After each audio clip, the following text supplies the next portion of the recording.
وبركاته. إن الحمد لله نحمده ونستعينه ونستغفره ونعوذ بالله من شرور أنفسنا ومن سيئات أعمالنا من يهده الله فلا مضل له ومن يضلل فلا هادي له أشهد أن لا إله إلا الله وحده لا شريك له وأشهد أن محمدا عبده ورسوله اللهم صل وسلم وبارك على هذا النبي الكريم وعلى آله وصحبه ومن اهتدى بهديه واستنى بسنته إلى يوم الدين أما بعد. Hadirin kaum muslimin wal muslimat, jamaah maghrib yang dirahmati Allah Subhanahu wa taala. Alhamdulillah, Allah Subhanahu wa taala kembali mempertemukan kita di majelis yang mulia ini untuk sama-sama kita mengkaji sirah nabawiyah, masih dengan kitab Syama'il karya Al-Imam At-Tirmidzi rahimahullah tentang sifat-sifat Nabi sallallahu alaihi wasallam. Kita sudah sampai pada bab ke-19 dari kitab tersebut, yaitu tentang cara berjalan Rasulullah sallallahu alaihi wasallam. Jadi para sahabat itu tidak hanya menerima nasihat-nasihat dari Nabi sallallahu alaihi wasallam, tapi para sahabat juga memperhatikan bagaimana gerak-gerik Rasulullah sallallahu alaihi wasallam, bagaimana cara beliau tidur, bagaimana cara duduknya, bagaimana cara berjalannya. Karena Rasulullah sallallahu alaihi wasallam adalah tanda kebesaran Allah di muka bumi ini yang paling hebat.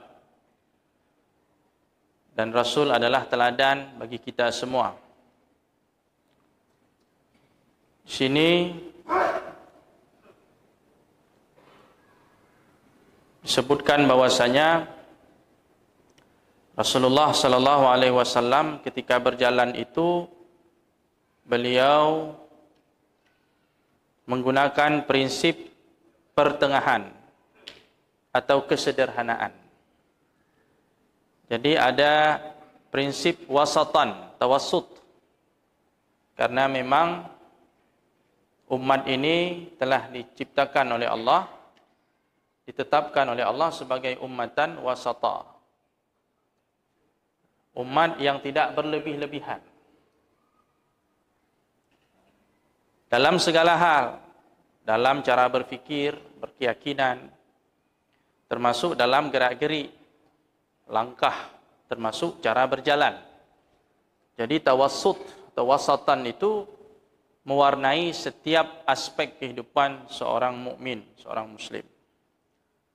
Inilah yang dicontohkan oleh Nabi sallallahu alaihi wasallam berdasarkan firman Allah Taala dalam surah Luqman ayat 19, A'udzubillahi minasyaitonirrajim, wa qasid fi masyik, dan sederhanalah kamu dalam berjalan.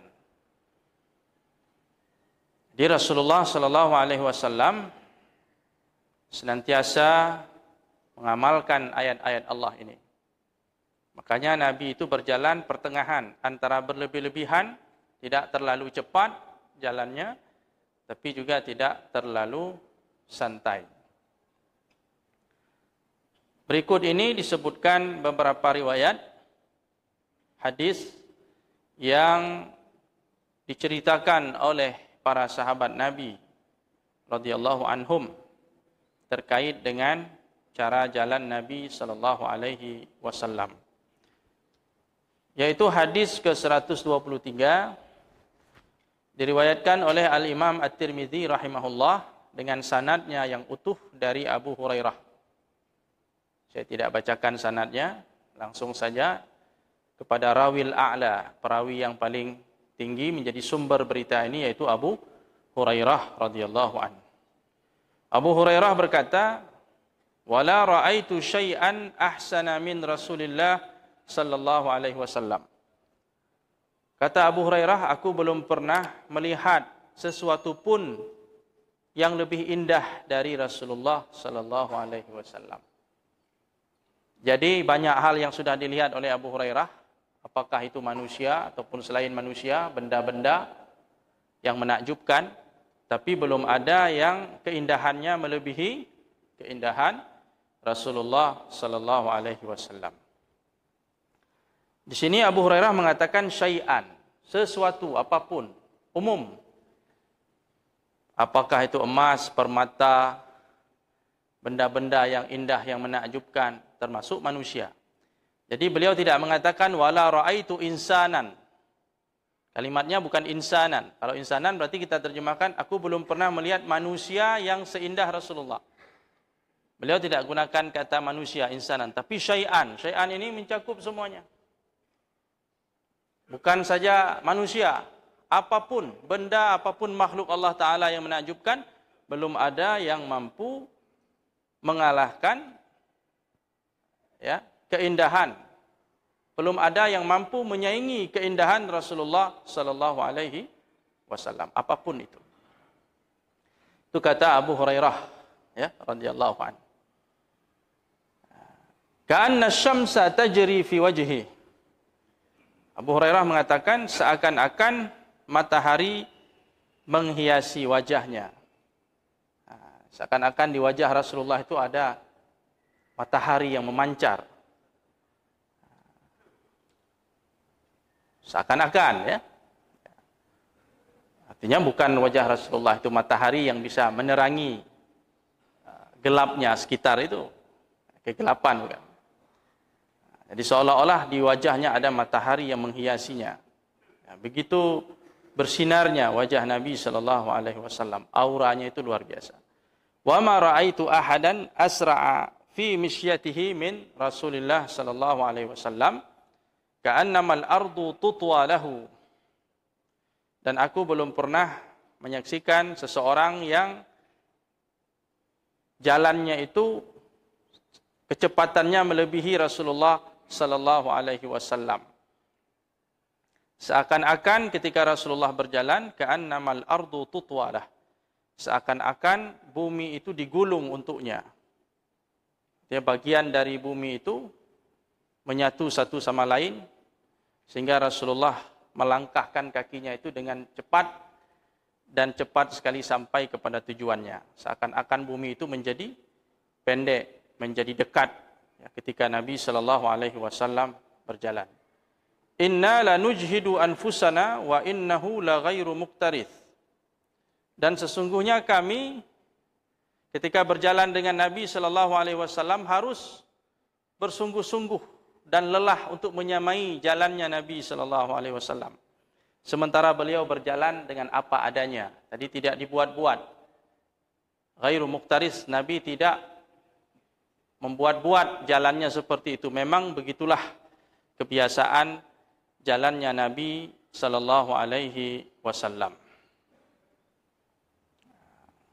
Kaum muslimin yang dirahmati Allah Subhanahu wa taala. Jadi di sini disebutkan sesungguhnya kami bersungguh-sungguh ketika berjalan bersama Rasulullah sallallahu alaihi wasallam. Sementara Rasulullah berjalannya cukup santai. Tapi terlihat begitu cepat dan sampai kepada tujuannya.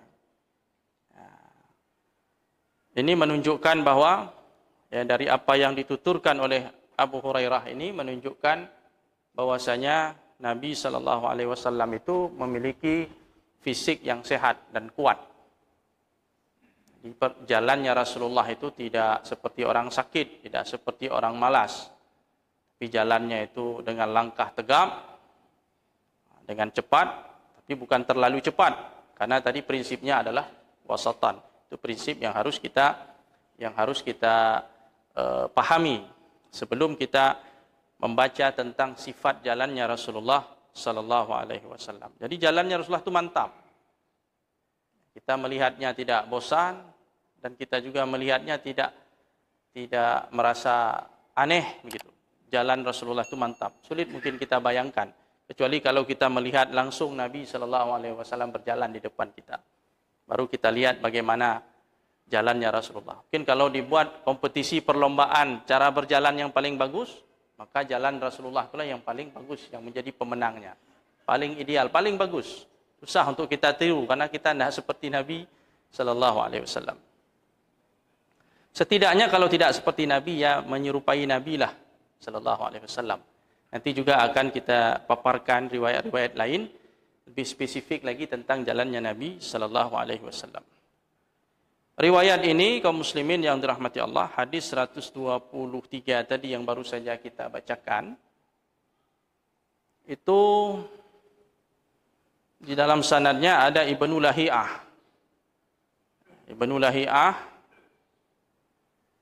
ini seorang perawi yang saduk, orangnya jujur, tapi sering melakukan kesalahan, kesilapan dalam periwayatan. Sehingga kalau hadis ini hanya diriwayatkan oleh Ibnu Lahi'ah, maka hadisnya lemah, dhaif.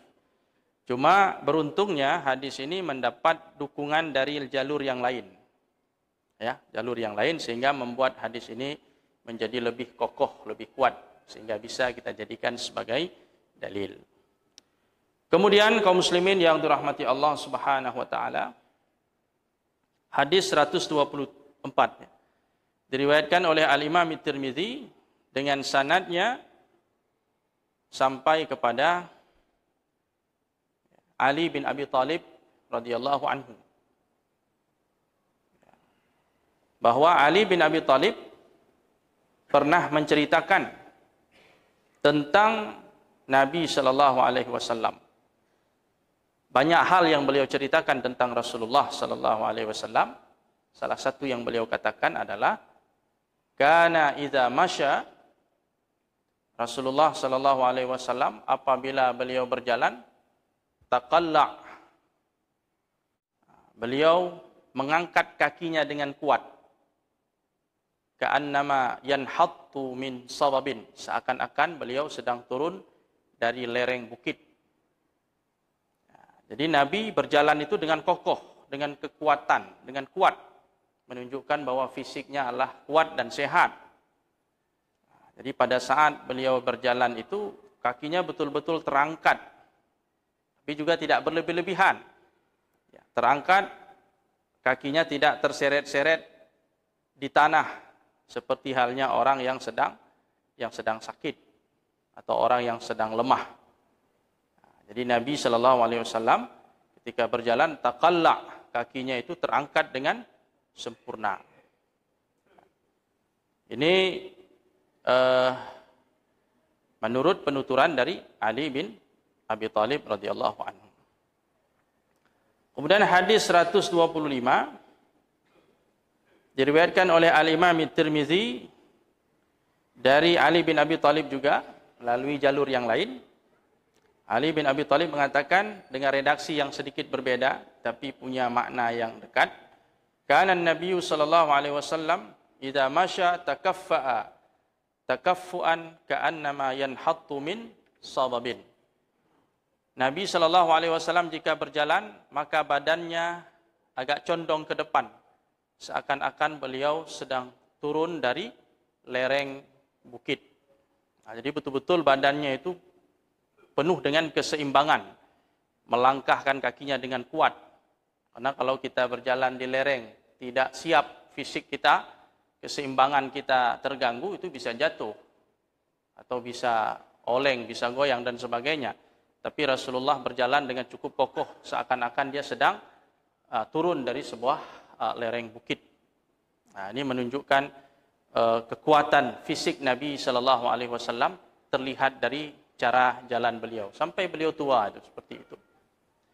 Kaum muslimin yang dirahmati Allah Subhanahu wa taala, di sini kebetulan Imam At-Tirmidzi hanya memaparkan 3 riwayat tentang itu, dan sebenarnya ini sudah pernah disampaikan pada bab pertama atau kedua dalam sifat-sifat Rasulullah dalam hadis yang panjang.